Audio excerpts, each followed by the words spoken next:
Joining us now, Jennie Taer, reporter for the New York Post, who is tracking that and so much more. Jenny, good to have you back with us.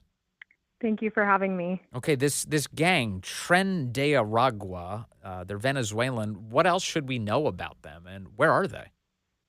Right. So now we've learned that just over the course of the last couple of years under the Biden administration, within, coming across the border, then these migrants have spread to at least 18 states. And that's an alarming reality for a gang from Venezuela that had to make their way up here, had to be smuggled, make their way past Border Patrol. Many of them were vetted, so they were released with the vetting that's done at the border. Normally they come across without tattoos or any markings. And so Border Patrol has to rely on them to self-identify because, of course, Venezuela is not going to tell us who their citizens are or what they were up to in Venezuela. And once they got here, they spread to sanctuary cities. They went to New York. They started to create gun smuggling operations in the migrant shelters. They started to recruit within the migrant populations that had arrived with them. And they grew their operations. They are now involved in prostitution in multiple states. They're involved in human smuggling at the border. They're involved in drug trafficking as well as gun smuggling. They've been taking over apartment complexes, like you said, in Aurora and other areas of the country, even here in Texas, where I live. And they've become so savvy within just a couple of years, which is not shocking if you know what they've been doing in Venezuela in the past, which is they took over a major prison there and drove out the guards. And they created like their own empire in that prison. It's called the Tocaron prison. And one of the biggest hurdles with being able to nip this issue in the bud is the fact that under the Biden administration, the Maduro regime closed the door on deportation flights and just decided we're not going to receive our citizens that you're trying to deport. And so this is a big issue that now the Trump administration will now inherit. Yeah. How convenient. So Venezuela says they're not going to accept the worst people in the world being sent back to their country, which is, of course, in their national interest not to have gang members in the country. And instead, we get stuck with the problem? Right, exactly. And, this is something that the Trump administration says they are going to fix, and they are going to force either another country near Venezuela or they're going to force the Maduro regime to take their citizens back, just like with all of these threats he's giving to countries like Mexico and Canada over the crisis at the northern and southern borders. And he's putting in people like Tom Homan, of course, who's very hawkish on the issue to really tackle this. It's something that, is going to involve a whole of administration effort. I'm sure Marco Rubio will have to make some inroads with, the Venezuelan regime there because they stopped those flights, those deportation flights, when Maduro said, well, you're sanctioning us, and that's not fair. And so it'll be interesting to see how Trump, uses his threats against that regime to ensure that he's able to get these gangsters out of our country. Yeah, it's, in terms of countries who've had to deal with these types of gangsters, a perfect example, the one that leaps to mind, is El Salvador. El Salvador, home to MS-13. MS-13 started in Los Angeles, but it was Salvadoran migrants in Los Angeles who made up MS-13, who do make up MS-13. And back in El Salvador, they had this growing gang problem. President Bukele there just arrested everybody. They arrested him. He arrested all the MS-13 gangsters. He made it. He really cleaned up the entire country and made it much more safe. But it takes that kind of willpower and popular support to actually get this done, doesn't it? Absolutely. Well, and it's also just what we've seen Tren de Aragua become is way beyond what MS-13 ever has been in this country.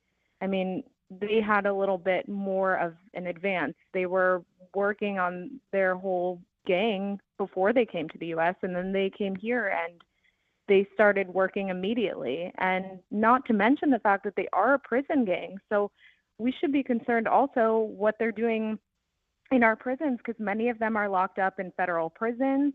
Some of them are locked up in ICE custody, and that's kind of where they've been able to breed and grow. And so if they're not being deported, either they're on our streets creating havoc on our communities, on the innocent, or they're in the prisons growing their operations. When you talk about the comparisons to MS-13, I mean, how vicious is this gang? You know, MS-13 is notable for its viciousness. It's literally satanic that they worship the devil. They have basically conducted such horrific killings. They leave bodies mutilated in distinctive patterns in order to signal that it was MS-13 who did the killing. How does Tren de Aragua compare? So right now, the federal authorities believe that there are roughly 600 Tren de Aragua members within the United States. And those members are all across the country, like we said, in 18 states. They are very similar in brutality with MS-13, whose motto is rape, kill, and control. I mean, they've done similar horrific crimes to our own Americans, and their biggest targets are American cops.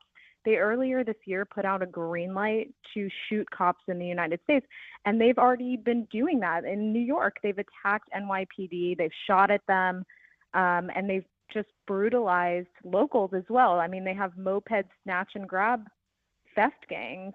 They really have found a foothold in sanctuary cities, and then what they've done is they've kind of bopped around to other areas of the country, committed crimes, gone back and forth to other areas. Because when I see these cases come through and I get documents on these individuals, I see the history all over the country.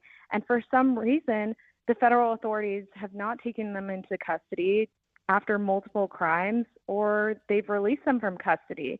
It's like this hot potato issue, and someone has to take accountability and control of it and remove these individuals before it gets worse. There was during the political campaign, of course, as I mentioned at the outset, during the presidential campaign, President Trump and Senator J.D. Vance, now incoming Vice President J.D. Vance, they pointed to what was happening with Tren de Aragua in Aurora, Colorado, and the media set about downplaying this. Famously, ABC News host Martha Raddatz kept insisting that there was really nothing to this. And that it was that the gang's activity, quote, was limited to a handful of apartment complexes. This is, in other words, it's not that big of a deal.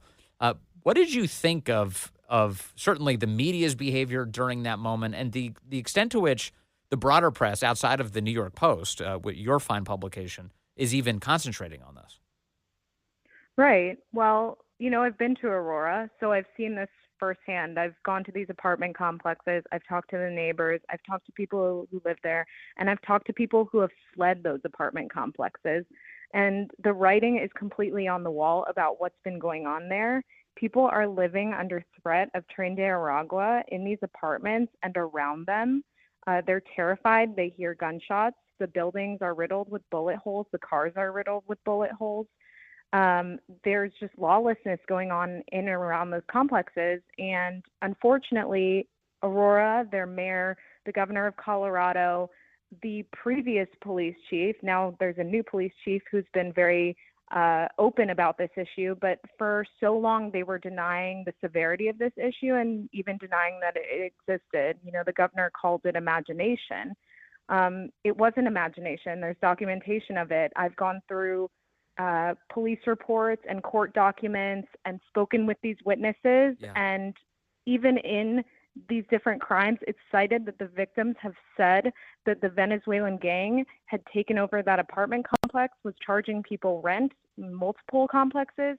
Some of those apartments have been shut down by the city.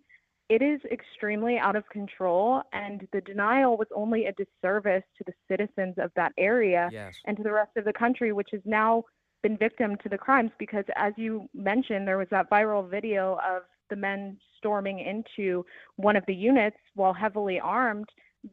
Two of those individuals ran from the scene and ended up getting nabbed in New York City. I mean, this is a nationwide issue. Yeah, maybe the people of Aurora, Colorado should sue ABC. I mean, they do settle in these defamation suits, so maybe they'll get something out of them. In the meantime, Jennie Taer, New York Post, thank you for your excellent coverage and your time today. Good to talk to you. Thank you.